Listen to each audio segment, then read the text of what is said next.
From the studios of iHeartMedia in Atlanta and Talk Radio 640 WGST, we welcome you as we continue our conversations with mayoral candidates. Decision 2017 coming up. You're going to vote on November the 7th, and we're proud to welcome into the studio the president of the Atlanta City Council, Ceasar Mitchell. Welcome. Thank you for having me. I really appreciate being here. Well, hope that we have a lot of folks come out and vote because there are a lot of important things happening in our city. You know well about many of them, and we're going to ask your thoughts on a couple of them. Want to start off with something that is universal to everybody in our city, and that is transportation and infrastructure. The bridge collapse, Interstate 85, a couple of months ago, exposed a lot of flaws of not only the city, but the region as a whole. Make some comments about that and where we're going and how Atlanta's next mayor is going to play a role in that. Absolutely. Our city really is on the rise. And in fact, I think that the fact that we have congestion issues is an indication of our success. But that means we've got to do something about it. I just got back in this morning from Washington, D.C., and I knew I had to come here, so I hopped on the train. But I had the ability to hop on the train because I understand how to use transit, and it just happened to actually work to get here from the airport via train. We've got to make sure that we have strong partnerships to create greater transit around the region, but certainly in our city. MARTA's in a really good space. We've received, through the support of voters, $2.6 million MARTA has to invest in transit here in the city of Atlanta. But we've got to take it regional. It's going to take leadership. It's going to take partnership.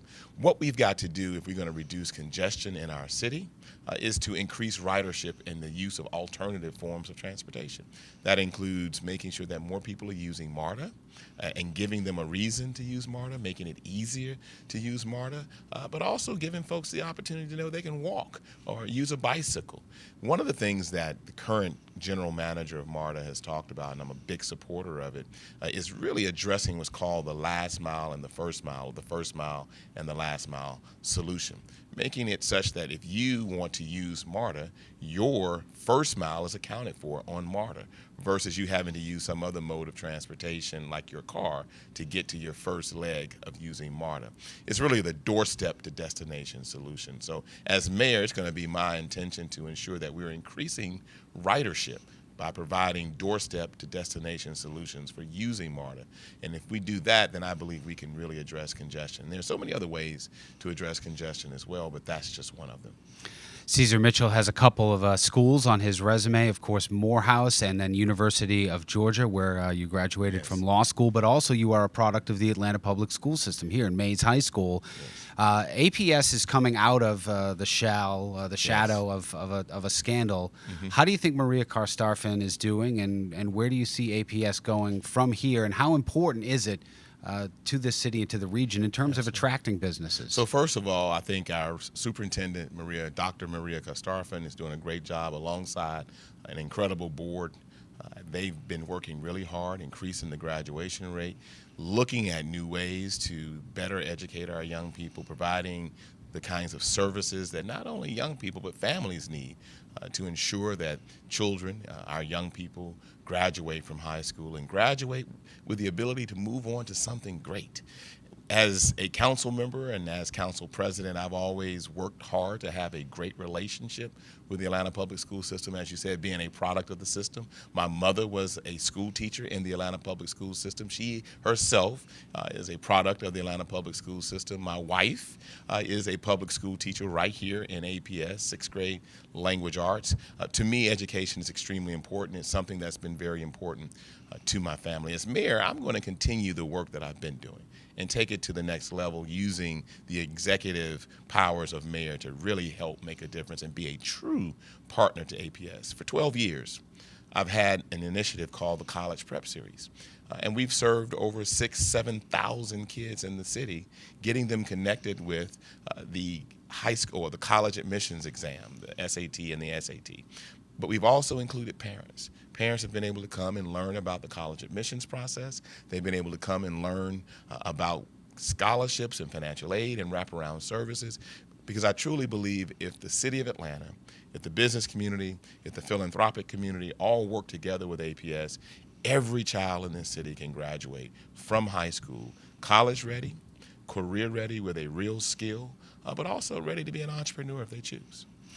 If you look on Twitter, if you flip on the news, you're hearing a lot in Atlanta right now about courting Amazon to have Yes. its second U.S. headquarters be based in this city. And of course, there's conversations with lots of other companies that have recently moved here and that Atlanta is trying to get to move here.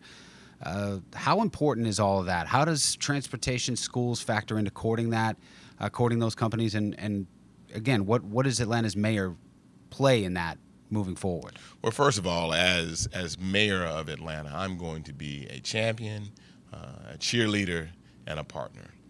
We have got to make sure that this city is known as a jobs city, a place where you can come if you move from somewhere else, or if you grow up in this city and you get a great education, you know that there is going to be a job that you can find in this city that matches with the skills that you've been able to attain, and make sure that when you get that job, if you choose, that job can become a career. And then with innovation and with a dream that expands, you can take that career and turn it into entrepreneurship. So it's really about creating a strong ecosystem for attracting great companies that have jobs that they need to get filled, having a well-trained and prepared workforce where the skills required for the job are aligned with the skills that we're putting into young people and to adults, but also making sure that we're focused on supporting small businesses. The majority of Americans in this country, the majority of Americans and people who live in this city are employed by small businesses. So we've got to be strong in supporting small businesses. For 6 years, I've had a program called the ATL, or Atlanta Back to Business, where we've connected small business owners, women-owned businesses, with existing government agencies that have procurement opportunities. In 6 years, that program has expanded from having about 100 small businesses and about 20 government agencies to having 2,000 small businesses register for the program. It's not just 3 hours, it's an entire week. And we actually now have 50 to 60 private sector companies that come to meet and greet and explore business-to-business opportunities with small businesses. So it's about being a champion for small business, but also a champion and a cheerleader for bringing strong businesses to this city that produce jobs and retaining those businesses. And we have the ability to do that as a city. As mayor, I'm going to continue to do that and take it to the next level. Before we started our conversation, we were just talking about Atlanta and what's going on, and I asked you how things were in the West End, and you said, I want to see more restaurants. Yes. I think most people in Atlanta would say, aren't there enough restaurants right now? But there are parts of Atlanta that aren't seeing the type of growth that you would like. Talk a little bit about that. So, Atlanta is really a special and an interesting city. And I think we're a wonderful city, we're a great city, and we can be greater. And the way we become greater is understanding that this is a city of promise. As mayor, I want this city to meet its promise and really to provide everyone with an opportunity to pursue their dreams as these promises of prosperity and opportunity are met. But there are also parts of our city where we really have got a lot of work to do, and we can't leave people behind. And so if you go into certain communities, these communities may be what's called food deserts or food swamps, where there are no grocery stores, no quality foods available. You may go into certain neighborhoods where we have significant blight, where homes are boarded up, entire streets are boarded up basically, with homes that have been abandoned, they're vacant and dilapidated, and lots that are overgrown. As mayor, I want to focus very intensely on these parts of our city where we can take the blight we see in these communities and turn them into the light of affordable housing, progressive and strong businesses that serve the community, grocery stores, restaurants, and you can find that anywhere in any neighborhood. That's what I really want to see happen in this city. And we have to do that by, number one, being, again, strong partners, making sure that we're utilizing our investment agency called Invest Atlanta to support the development of our communities. As a council member, I created 4 of the city's 10 tax allocation districts. And tax allocation districts are essentially community revitalization zones where you actually have the partnership of the city working with the development community to produce affordable housing, quality retail, bolster the commercial activity in a particular community. I did that in the parts of town that really need it the most. As mayor, we're going to strengthen our partnership with APS, bring them on board is my goal so that we can strengthen this tool and help to strengthen neighborhoods like the one where I live, historic West End. We're one of the oldest neighborhoods in the city. We're on the rise, but the city's got to be a partner, and I'm going to ensure that we continue to be a strong partner when I'm mayor. Atlanta City Council President Ceasar Mitchell is with us as we wrap up. Just want to give you the opportunity to look into the camera, give us your 30 seconds, your 1 minute on what you want to let people know about your vision for Atlanta and why they should choose you for mayor. Well, thank you very much, Sully. I appreciate it. Well, I'm Ceasar Mitchell, and I'm running for mayor because I want to serve as the next mayor of this city. I want to make sure that this city meets its promise. It's a wonderful city, but there's more we can do. This is a city of progress, a city of prosperity, and I want to be mayor of a city that leaves no one behind. And we're going to do that because we're going to increase opportunity. Atlanta is going to be a great city of opportunity, but we also are going to be a city of quality of life. So if you live in a neighborhood, you're going to be proud to live in that neighborhood. You're going to live in a neighborhood that's safe, a neighborhood that's clean, a neighborhood that's green, a neighborhood that's affordable so that you can work near where you live and live near where you work.